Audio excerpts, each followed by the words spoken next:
Ahora corresponde adentrarnos en el tiempo imperfecto. Este tiempo es lineal, es lineal en el pasado.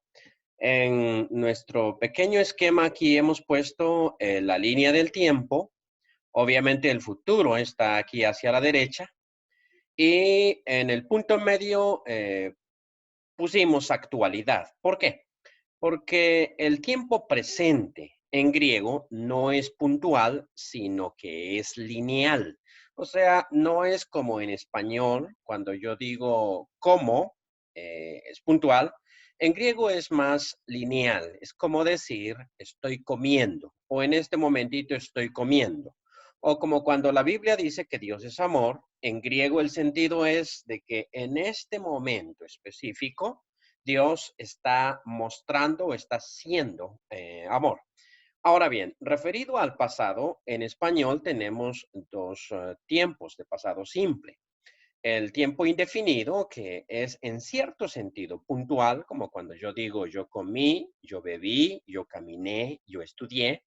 Y el tiempo imperfecto, que es un tiempo lineal en el pasado. Y en este sentido, entre el griego y el español hay una concordancia porque el español tiene este tiempo lineal en el pasado, como cuando yo digo yo comía, yo bebía, yo bailaba, yo caminaba, yo estudiaba, yo jugaba, que implica que jugué o estudié más de una vez, que era una costumbre o un hábito en mí. En griego es exactamente igual. Ahora, entrando a las formas, ¿cómo se forma este tiempo imperfecto en griego? Bien, tenemos la raíz verbal de nuestro famoso verbo lu, que es la misma raíz del presente en el caso de lu. Raíz verbal y raíz del presente va a ser siempre lo mismo en presente e imperfecto, porque la raíz va a ser igual en ambos casos. Entonces, lu significa desatar, o sea, es la idea de desatar. Y claro, luo en presente es yo desato, lueis, tú desatas, luei, él desata, luomen, nosotros desatamos, luete, ustedes desatan, y lucin o luci, dependiendo del caso, ellos o ellas desatan. Ahora, para formar el imperfecto, lo primero que vamos a agregar es esta epsilon, que le vamos a llamar aumento. Este es un caso de aumento, se le llama aumento silábico. ¿Por qué? Porque estamos agregando una nueva sílaba y este aumento va a significar generalmente pasado. En este caso va a significar pasado. Va a significar que la acción se realizó antes. El tema verbal, que es el tema del presente, va a significar que esa acción era lineal y las terminaciones ya indican a qué persona nos estamos refiriendo. Estas terminaciones son las de los tiempos históricos, que en cierto sentido son el aoristo, el imperfecto y el pluscuamperfecto, que veremos más adelante. Van a compartir estas terminaciones. Entonces, elun con aumento, tiempo lineal, más esta terminación histórica va a significar yo desataba. Elues, tú desatabas, notemos siempre el aumento y la terminación propia, que es diferente porque en presente llevaba una iota. Elues, tú desatabas, elue con nu eufónica, esta nu que se coloca antes o que se coloca después del verbo siempre y cuando la siguiente palabra inicie con vocal, más el aumento, elues, él desataba o ella desataba. El uomen, notemos que el acento cambia porque no puede ir más allá de la tercera sílaba contando del final. Aquí tenemos la última, la penúltima y la antepenúltima, lo más largo que puede ir. Entonces no se puede colocar sobre el aumento. En este caso sí, porque en los verbos el acento es retroactivo, quiere decir se aleja lo más que se puede del final. Por eso es que pasa al aumento. En este caso va sobre la upsilon. El UMN, el aumento, implica que es pasado, la raíz verbal del presente indica que es lineal en el pasado, o sea, imperfecto. Nosotros desatábamos, el UET, ustedes desataban, y el UON. ellos o ellas desataban. Notemos que la primera persona y la primera persona de singular y la tercera persona de plural son idénticas. El contexto nos va a decir cuándo nos estamos refiriendo a uno y cuándo nos estamos refiriendo al otro. Ahora, sucede un problemita con verbos como este, egeiron. Egeiron ya tiene una épsilon en el nombre del verbo propiamente dicho. Es decir, empezamos con épsilon y para formar el imperfecto, entonces la épsilon del aumento, que es esta que tenemos acá, más la épsilon del verbo, forman una letra larga, que en este caso, una vocal larga, que en este caso va a ser una eta. Hay que tener mucho cuidado con estos verbos que ya empiezan con vocal, porque van a tener una vocal alargada, en este caso eta. Y cuando miramos la eta, no debemos pensar que esta es propia del verbo. Realmente este es el aumento de imperfecto del verbo, que al fusionarse con la épsilon del verbo mismo, egeiro, yo levanto, eh, se convirtió en una eta. Entonces este es el aumento.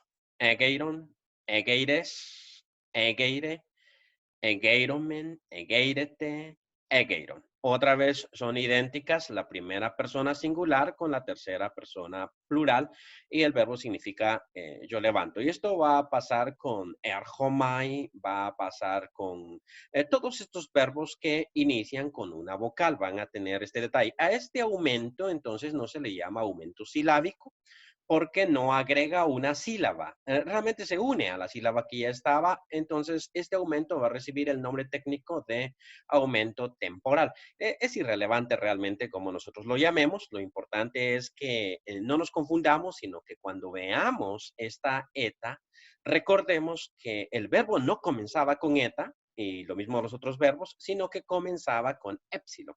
Y esto implica que este es un tiempo pasado, un tiempo imperfecto. Veamos este otro caso. Existen estos verbos que se llaman compuestos, como vaino es un verbo que curiosamente existe en el griego koiné, pero no existe en el Nuevo Testamento, que significa voy o vengo. En el Nuevo Testamento existen los compuestos de este verbo. Quiere decir que a este verbo se le agregan ciertas preposiciones como ekvaino, salgo, eisvaino, voy, hacia o entro. Y en este caso tenemos anavaino. Anavaino, ana significa hacia arriba, o significa arriba, realmente. Anavai, ana. También significa otra vez, pero su significado primario es arriba. Entonces, anavaino va a significar voy hacia arriba. Es decir, en español tenemos un verbo para ese significado de voy hacia arriba, que es subo. Entonces lo vamos a traducir como yo subo, anavaino. Ahora, cuando tenemos un aumento, que es el caso del aumento silábico, ese aumento no se va a colocar antes de la preposición en los verbos compuestos, sino que curiosamente vamos a ubicar el aumento después de la preposición y antes del verbo original. Esto es debido a que en el griego antiguo primero se empezó a utilizar el aumento y después, en el tiempo, se crearon los verbos compuestos, es decir, verbos que tienen preposiciones, los cuales también en español tenemos varios de ellos, como importar, exportar. Ya no tenemos, o el verbo portar, sí lo tenemos, que significa llevar. Yo porto una camiseta, o sea, yo llevo una camiseta. Significa llevo o traigo. Pero luego cuando digo exportar, quiero decir saco, o cuando digo importar, quiero decir meto. Entonces, da lo mismo. El aumento históricamente vino antes y después vino la preposición que se unió ya al verbo con todo y su aumento. Por esto es que el aumento está en medio. Ahora, el estudiante de griego tiene que tener sumo cuidado con notar que aquí ya no está la preposición en su manera original, ana, sino que ha cambiado a anebainon. Y en este caso, este es el aumento del temporal del pasado. Bain es como vamos a ver, esta es la raíz verbal presente que implica ser lineal, entonces es un tiempo pasado lineal, o sea, un imperfecto. Y luego la terminación propia de los tiempos históricos que van a ser compartidas, una vez más lo voy a decir, por el aoristo y el pluscuamperfecto. Pero en este caso diríamos yo subía, no yo subí, porque yo subí es puntual, es yo subía, tú subías, él subía, aquí falta la nu eufónica, que a veces va o generalmente no va en el verbo, pero cuando la siguiente palabra comienza con vocal va a llevar esa nu eufónica. Anebainomen, nosotros subíamos, anebainete, ustedes subían, y anebainon.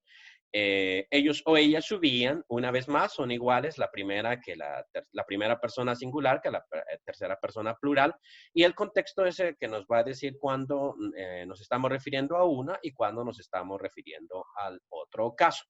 Y por último, tenemos aquí el imperfecto del verbo eimi.